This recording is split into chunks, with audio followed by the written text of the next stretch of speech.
Hey guys, Coach Bill Sandil coming to you from Chandler, Arizona. For the next 10 minutes, I'm going to be your personal hitting coach. Today we're going to talk about, I get a ton of emails, and I'm trying to avoid these emails, but I'm getting a ton of emails on other hitting coaches online and their philosophies, and why do they disagree with my philosophies? Why do they think that theirs is... Listen, everybody has an opinion. I always tell people this.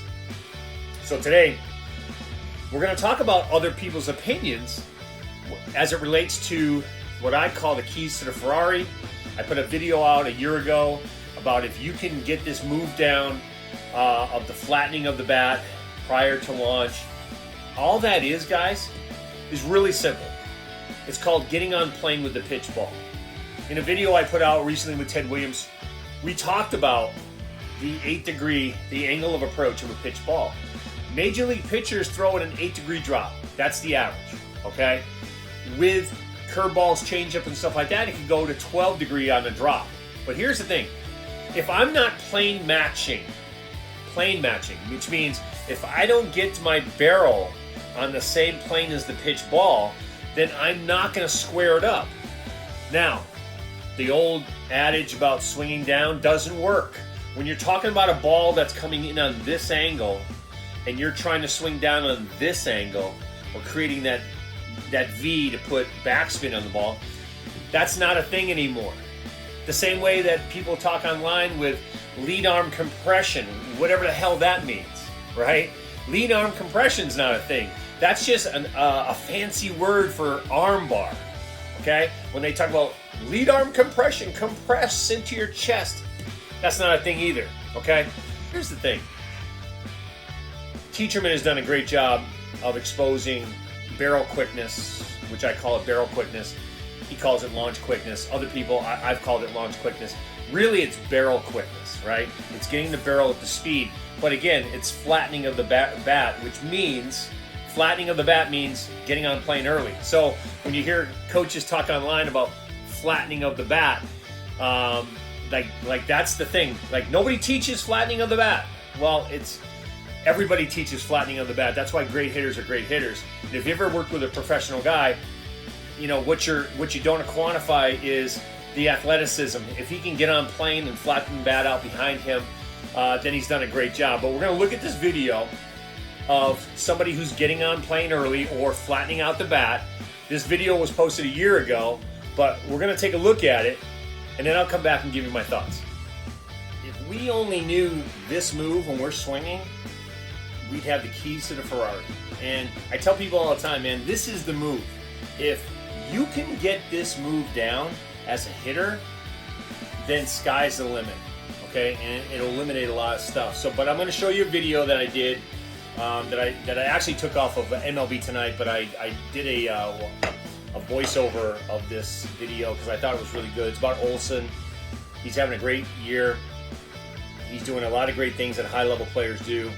He has a high-level swing. He does one move that a lot of the high-level players will make that move, and we'll point it out in this video. And if you can get this move down, then, like I said, you get the keys to the Ferrari. And let's watch this video, and then I'll come back and give you my final thoughts, okay? All right, guys, today we're going to talk about the keys to the Ferrari and what I consider that if you can get this move down as a hitter, then you got what it takes to get to the next level. And I try to tell my guys all this, and let's go ahead and roll through. This is Olson. He's having a great year. This was him a couple years ago with Oakland, but I love this clip. Let's get to the foot down position right there. So now he's at the foot down position. Now you can kind of go through the steps. You can say, okay, he's at a 45 with his front foot. He's got a great stance, good width. And the key is he stayed back as he strided out. Now, let's clear those lines. Now let's look at his bat position. He's in a really good bat position, but that's not the key. This is just his launch position. And like I said, everybody's a little bit different with their setups, okay?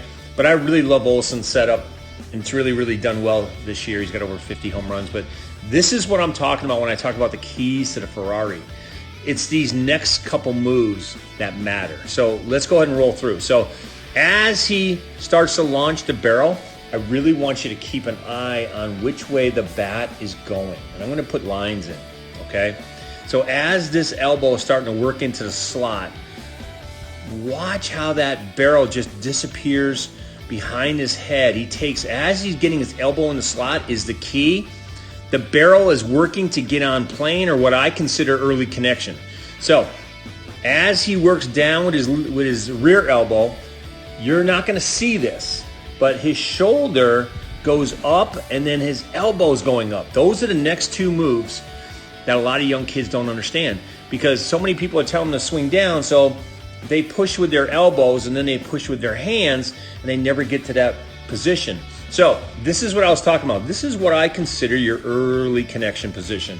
When your back elbow's there, your lead elbow's there, and your bat's in this position here, okay? Because now all he has to do is rotate those hands, explode here.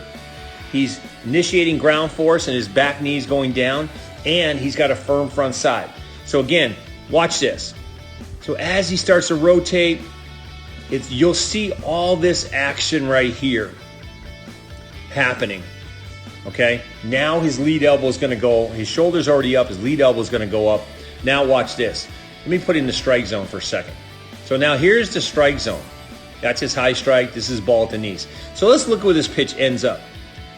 There he rotates his hand, so he recognizes this ball is on the upper half. And this is an outside pitch, by the way. But look at that setup. Let's look at that again.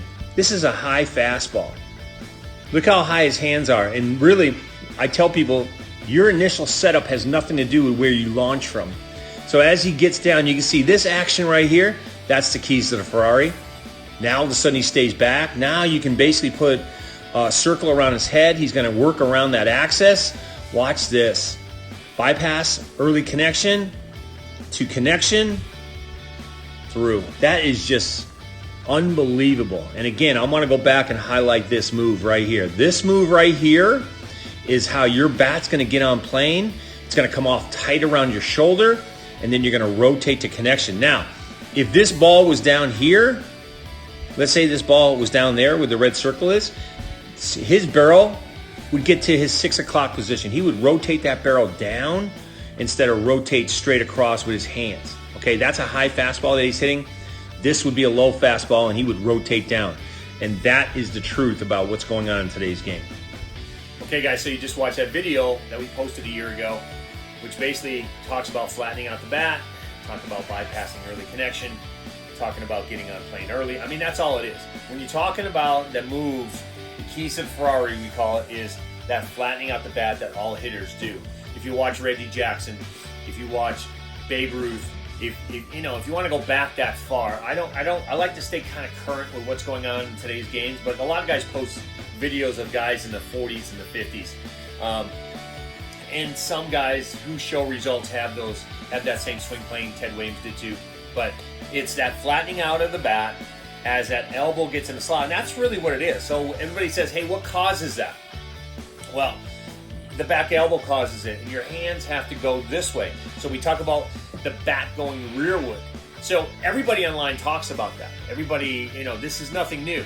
It's how to get there that you have to teach to your guys. A lot of guys will barrel tip and they won't go back. They'll barrel dump, which is different, and they wonder why they're not connecting, or they wonder why they're not timing the ball. So timing starts right here. So when I can get the barrel on plane by just rotating my elbow into the slot, now I'm on plane right here. All I got to do is find out where the ball is, whether it's low, whether it's high. I just rotate to connection. And that's what we talk about, the keys to the Ferrari. That's what we talk about all high-level players do. And that's what they do. And there's a lot of guys that are current that do that. So if you're looking at video every day, which I do, and I study thousands of hours of video weekly, monthly, yearly, we see the same thing in high-level players. So that's what we're talking about. So when you're talking about getting on plane early, we're talking about mastering this move prior to launch, prior to barrel quickness, and then you'll get the connection. So, yeah, that was a great question. Keep those questions coming. We'll continue to dissect and go over video and try to answer your questions as best we can. So thank you guys. Have a great week, Talk to you soon. My wife told me to pick up 6 cans of Sprite at the grocery store. When I got home, I realized I'd picked 7 up. You're American when you go into the bathroom and out of the bathroom, but what are you when you're in the bathroom? What? European.